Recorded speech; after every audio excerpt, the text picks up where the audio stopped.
Hi, I just wanted to come on here and talk about this upcoming April 8th eclipse. I just wanted to give you my perspective on this and what I think this means for twin flames, because that's really what, my heart is in. My heart is in this twin flame journey, and just seeing how this is progressing through. So eclipses is always going to be twin flame energy. That's what twin flames are. They are this eclipse energy.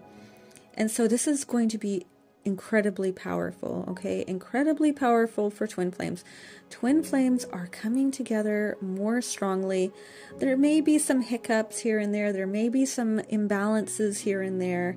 But overall, things are getting done. The energy work is, getting done, really, regardless whether we want to or not. This journey in a lot of ways is happening to us rather than us being able to control a lot of this, We are being supported by these energies. There's so many cosmic alignments, these massive eclipses, these things happening that are really propelling us and pushing us forward to where we're supposed to be.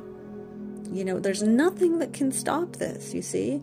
That's why we have to start to relax. We've got to start relaxing with this thing and realize that we are here to do this. This is what we're here to do. It's not a little thing for twin flames to have incarnated together. And once they do, the stage is set. And there are certain cosmic laws that are in place that keep us where we're supposed to be. It's really ruled by magnetism. So there's really no getting out of it. So we're going to get pushed along. And these cosmic alignments, these portals, these eclipses, all of these things are supporting the journey. That's what they're there to do. They are bringing us together. They are helping us to clear energy that needs to be cleared. And so we don't have to worry. We don't want to be in fear. I really want to stress this about this, with this up and coming eclipse is to have absolutely no fear. This is what we've got to really transcend. We've got to transcend the energy of fear. And I also want to mention here, we don't want to be unaware of, and we don't want to be ignorant to the darker forces because, okay, look, they still are at work. They are truly, the darker forces are truly the ones that created the separation of twin flames to begin with. This fracturing of the soul, the fracturing of twin flames is what has kept us out of alignment, has kept this kind of like a prison planet, right? It's in a lot of ways is twin flames being separated, because once they come together, again, it's this very powerful energy. Once they are together, it's literally God here on earth. That's the energy. It's, human beings in their divinity. That's what we were. That was the original design, was for human beings to be in their divinity, to live in a paradise here on this earth. There was corruption, and we are coming now to a time of restoration. But those forces that created the separation are still at work. They're still here. They're still here, and they're still operating, and they are still, even though they are a defeated foe, even though they really have no chance, they are still fighting against the restoration and the coming back together of the twin flames for human beings essentially to come back into their divinity, because this means it's game over for them when that happens. We've been fractured. That's where we are, and we were fractured from these darker forces. It doesn't matter how. It's totally irrelevant how that happened. It doesn't matter. All we need to know is that that's what it is. God is restoring us. There was a certain allowed amount of time. That time has ended. And twin flames are coming back together. It's not a little deal. Twin flames have not been together for thousands of years. They have been eternally separated. So when one twin would be down on the earth, living out in earthly life, the other twin would be up in the astral world. And the reason being for this is that once they actually incarnate together, there is a certain thing that will happen physically because this connection is ruled by divine order and this magnetic force. They will essentially be magnetized together and they will come into union. And so this was not allowed to happen. One would be down on the earth, fulfilling karma, learning lessons, and evolving. The other one would be in the astral world, and they would piggyback. One would be up, one would be down. One's up, one's down. So they're actually never together in the same lifetime. And then there comes a time, right? There comes enough karmic release. There comes enough evolution of the soul to a point where they can both incarnate at the same time, because this is about your last incarnation. Okay, twin flames, when you're on this journey, when twin flames are on this journey and they incarnate, they're on their last incarnation. And so they come down here, they incarnate together, and then it's set in motion. And they will go through all of the purging that they need to go through. They will go through, whatever is needed. We know that there's still residual karma, so we have to fulfill karmic contracts still. We still have to do that, but we're here together. And so we do meet and we do get magnetized together and we do go on this journey. And what's happening when you do that, right? It's the eclipse. You're here together. You're meeting. They're finally meeting together in the same lifetime. It's very incredible. But it's not an easy journey. It's a lifelong journey. And it takes a whole lifetime to complete this. And so we have to be patient. This journey is just not for the weak. It's not. You can't be concerned with time. You can't be concerned of how long is this going to take? It's been a week, it's been a month, it's been a year, it's been 10 years, however long. We have to get out of that concept of being in some sort of rush or just, worried about time, concerned with time. All of that you've got to throw that out the window and realize the immensity of this journey. It's not just a romantic journey, it's a soul's journey. It's both. It's not one or the other, it's both. But it's a lifelong journey. And essentially, twin flames are eternal. It's an eternal connection, right? It's not just this lifetime. It's an eternal connection. You were created together as one being. And we've been fractured. And we're coming back into restoration of the soul. And you got to just wrap your head around that. You have to wrap your head that this is not just about a romance. It's not just about a normal relationship. It's far, far beyond that. There are still dark forces trying to keep us apart. They do. That's what they do. They're trying. They're desperately trying, because once these twins come into union, it's a game over situation for them. So, it's not a surprise that CERN is turning on their collider right at this time. It's not a surprise that they're going to be shooting rockets up in the sky right at this time. But it's all futile, okay? These attempts are, they're not going to win. There's nothing that they can do to win. They are always trying to distort God's plan, okay? God has the plan, and God set everything in motion. All of these eclipses, all of these alignments, God set it all in motion. And sure, they had a time, it's like a big clock up there. It's like clockwork, okay? And it was set in motion for a certain time. Now that these alignments are coming in, right? All of these cosmic changes, all of these major energy shifts within the planets, within the cosmos, now that they're happening, there's nothing you can do about it. You can't fight it. You can't fight the sun. You can't fight these energy shiftings that are happening. There's nothing that they can do that will actually succeed, but they're going to try. They're always doing that. They're always trying to fight against God's plan. But they won't win because it's too big, okay? You can't fight God.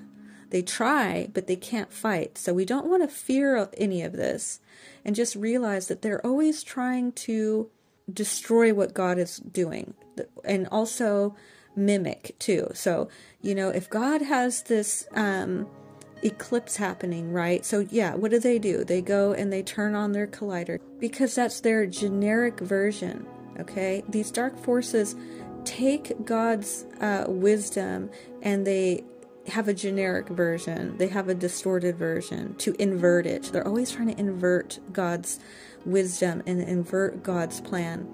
And that's what they're doing. It's, you know, again, they can't fight against this. You know, this energy is coming from the sun. And what are they doing? They spray the skies with this aerosol and to create these fake clouds in order to keep us from receiving the codes from the sun. But really, is that going to even work? How does that even work? You can't fight the sun. The sun just burns it off. You know what I mean? So you can't fight the sun. It's not going to work. It doesn't happen. It's never going to work. So we don't have to worry about that. So just to move on from that, now let's talk about the divine masculines. So what's happening here? Okay, this energy, I'm telling you, I've done some videos in the past talking about this eclipse energy, talking about these masculines that are going to be stepping into their power. And oh my goodness, okay, look, we're right there. This is Aries season, which is the ultimate divine masculine energy. It's Aries, okay? It's Mars. It's the highest aspect of Mars. It is the ultimate masculine energy. There's not a more masculine energy than Aries. It is the warrior archetype, okay? This is the one. This energy is incredible, okay? So we're right there with that powerful masculine Aries warrior archetype right there with this eclipse. So powerful, okay? So powerful. So we should be feeling this rising of this really powerful energy. So the masculines will be feeling this energy starting to build. This masculine energy, it's going to build and build and build. And then it's gonna get so powerful. It's going to get so full. Okay, they're going to get so full of this masculine energy. It's just going to like explode out, right? It's going to explode out. And that's kind of what we're waiting for. It's like this massive explosion of masculine energy. That's what's coming. And this eclipse is just going to, you know, burst it out of them, basically. So as divine feminines, as the masculines are doing this, what we have to do is just give them the space. They're going to be expanding, okay? That's what they have to do. They have got to expand, but they need space to do the expanding. So we have to just back off. We have to back off and hold space with love, of course. Like, really believe in them. Kind of like be a little cheerleader. Like, yeah, you got this. You got this. You're so strong. You're so powerful. You're so amazing energetically. We don't want to be in their space physically so much, unless you're really led to do that, of course, if you're getting divine guidance to do so. I mean, always follow your own intuition on those sorts of things. If you feel really led to come into the, you know, to reach out to the divine masculine for some reason. Otherwise, take those steps back. You know, take a few steps back. Give them room to expand, because this, I'm telling you, this masculine energy is going to be building, building, building. And they're just going to burst out of that shell, man. They're going to burst out. It's going to be so powerful. And again, these dark forces may try to thwart that. They may try to stop this from happening, but there's nothing that they can do to stop this, okay? They just can't. So think of your divine masculines in their highest form, okay? In their highest selves. You know, really try to see them in their best light. You know, let go of all of the, you know, 3D physical things that have happened, right? Let go of all of that 3D stuff. We're talking about bigger stuff right now. And, you know, the best thing you can do is just really believe in them. Believe in them, trust them, have their back, but don't try to do anything for them. You never want to try to do anything for the masculine. They've got to do this on their own. This is so powerful. They need to do it on their own, and they can, and they will. So you just have to trust it. Give them that space to do what they need to, and then allow things to unfold naturally. Also, hey, I really recommend going and watching the movie Lady Hawk. This is an old movie. It's got Michelle Pfeiffer in it. It's got Matthew Broderick in it. This has got some incredible symbolism of twin flames right there, about how they were separated by dark forces, this eclipse energy, twin flames. Oh my gosh, totally recommend watching this at the moment. Tell me if you get it. Tell me if you can see the symbolism in this. I'd love to hear you guys' feedback, because this is incredible, this movie. It even shows how they are, you know, not able to be in each other's presence in the same lifetime, right? They have their spirit animal. They have this spirit animal that they have to be in. They can never be in each other's physical presence until this spell is sort of broken at the end with an eclipse, a coming together of an eclipse. It's a great movie. I love that movie. You should totally watch it. I highly recommend that you watch it, especially over this eclipse season. I don't watch movies hardly ever. I'm probably going to watch this one over the eclipse time, because it's just such a powerful movie. So as we move into this eclipse energy, just stay out of the vibration of fear. Stay in your power. Stay in your truth. Stay in trust. All of that. I'm feeling personally a surge of energy after having, you know, to really go within, to have to go into that meditative state. You know, I was feeling quite depleted and just needing to go inward and feel at peace, you know, even though I was feeling very tired just because of all of the transmuting that was going on. I was still feeling very much at peace. So, you know, I'm coming out of that now. So coming out of the tiredness and the needing to transmute so much, you know, there was a massive release of energy. And now I feel like I'm being filled up. I feel like I'm being filled up now. And I feel like this energy is building. And, you know, so just stay in that power. Just stay in that power as we move into this. And, you know, that's our job. Our job is to hold that light, to hold that energy, to anchor it here onto this earth. That's our job. So just stay there. Stay strong, family. Stay strong. This is what we're here to do. This is a powerful time. Let's stick together and be in each other's thoughts, and, you know, be lifting other people up in this community, people on this journey, and just keep everybody in your thoughts and prayers at this time, and stay in your power. But that's all I have for you for right now. I am sending you so much love. Thank you so much for listening, and I will talk to you later. Bye.